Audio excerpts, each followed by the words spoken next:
નમસ્કાર વિદ્યાર્થી મિત્રો, ઓમ એજ્યુકેશન ચેનલમાં આપનું હાર્દિક સ્વાગત છે।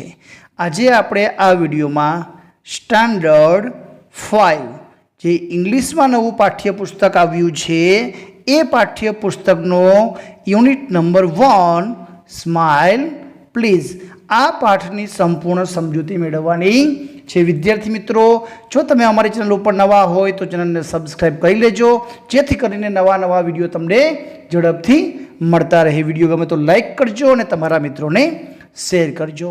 સૌથી પહેલાં આપણને આપેલું છે રિસાઇટ એન્ડ એન્જોય। તમારે અહીં એક સરસ મજાની કવિતા આપેલી છે, એ કવિતાને તમારે ગાવાની છે, તમારે આનંદ કરવાનો છે અને એ કવિતાને તમારે સમજવાની છે। વિદ્યાર્થી મિત્રો, આ કવિતાની સમજૂતી છે તમે શીખી જાજો। અહીં આપણે આ વિડીયોમાં સંપૂર્ણ સ્વાધ્યાયના જે પ્રશ્નો છે, જે પ્રવૃત્તિના પ્રશ્નો છે, અલગ અલગ એક્ટિવિટીના પ્રશ્નોના જવાબનું સોલ્યુશન કરવાનું છે। કવિતા ઉપરથી આપણે find the rhyming words from the poem, તમારે કવિતામાંથી રાઇમિંગ વર્ડ શોધીને અહીં લખવાના છે। રાઇમિંગ વર્ડ્સ એટલે કે સરખા પ્રાસવાળા શબ્દો કે જેનો ઉચ્ચાર સરખા થતો હોય એવો તમારે। તો mile smile, race face, man can, kind find, less place. તો આ રીતના રાઇમિંગ વર્ડ્સ કવિતાઓમાં આવેલા છે।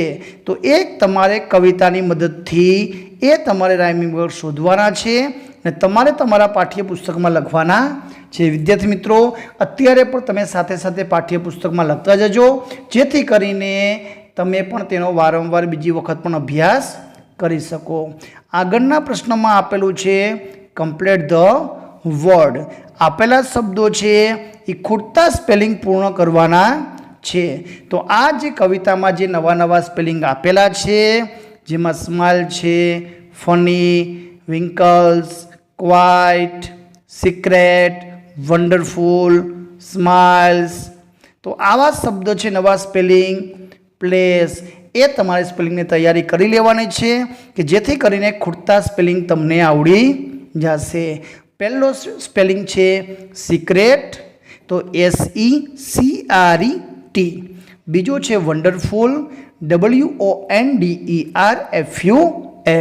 ત્રીજું છે ફની, FUNNY। અને ચોથું છે રિંકલ્સ, WRINKLES। અને પાંચમું છે ક્વાઇટ, QUITE। તો આ સ્પેલિંગ છે તમારે પૂર્ણ કરવાના છે। એના પછીનો રીડિંગ વિભાગ છે, જેમાં તમારે read the passage and answer the question, નીચે આપેલો પેરેગ્રાફનો ફકરાનો અભ્યાસ કરવાનો છે, વાંચવાનો છે અને તમારે તેના આધારે નવા પ્રશ્નોના જવાબ લખવાના છે। પહેલો પ્રશ્ન અહીં આપેલો છે કે હાઉ શુડ વી સ્માઇલ, આપણે સ્માઇલ કઈ રીતે કરી શકીએ? તો લખી શકાય કે we should smile like a baby, એક બાળકની જેમ આપણે સ્માઇલ કરી શકીએ, કરવી જોઈએ। બીજું છે ફાઇન્ડ સિમિલિયર વર્ડ ફ્રોમ વેરિયસ, એટલે વિવિધ પ્રકારનો હોય એવો શબ્દનું સમાનાર્થી, સિમિલિયર વર્ડ એટલે સમાનાર્થી શબ્દ આપણે લખવાનો છે, તો એનો આવશે ડિફરન્ટ, ઉપર પેરેગ્રાફમાં આપેલો જ છે। એના પછી આગળ જોઈએ કે how many types of smile are there, કેટલા પ્રકારની સ્માઇલ હોય છે? તો અહીં જવાબ આપેલો છે કે there are 19 different types of smile. અહીં સ્માઇલના હાસ્યના 19 પ્રકાર આપેલા છે। Number 4, list out 3 benefit of smiling, હસવાથી આપણને શું ફાયદો થાય?